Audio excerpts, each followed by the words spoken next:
கிறிஸ்துவுக்குள் பிரியமான என் தேவ ஜனங்களே, என் சகோதர சகோதரிகளே, இயேசு கிறிஸ்துவின் இனிய நாமத்தினாலே உங்களுக்கு அன்பின் வாழ்த்துக்கள். இன்று நம் தேவனாகிய இயேசு கிறிஸ்து நம்மளுக்கு கொடுத்திருக்கிற ஜீவனுள்ள வார்த்தை என்னவென்றால் 2 சாமுவேல் 22 அதிகாரம் 37வது வசனம். என் கால்கள் வலுவாதபடிக்கு நான் நடக்கிற வழியை அகலமாக்கினீர். ஆமேன். ஹல்லேலூயா.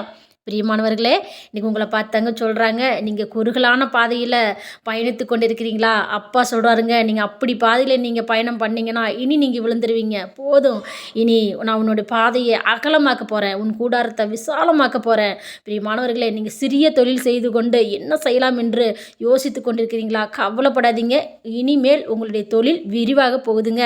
அதே போல் பிரியமானவர்களே, நீங்கள் நினச்சி கொண்டே இருக்கலாம், நம்ம கடன் வாங்கி கொண்டோம், வட்டி வட்டி என்று கட்டி கொண்டிருக்கிறோம், குறுகிய பாதையில் போகிறோம், நம்ம எப்போ விடுதலையாவோம் என்று சொல்லி கவலைப்பட்டு கொண்டு இருக்கிறீங்களா?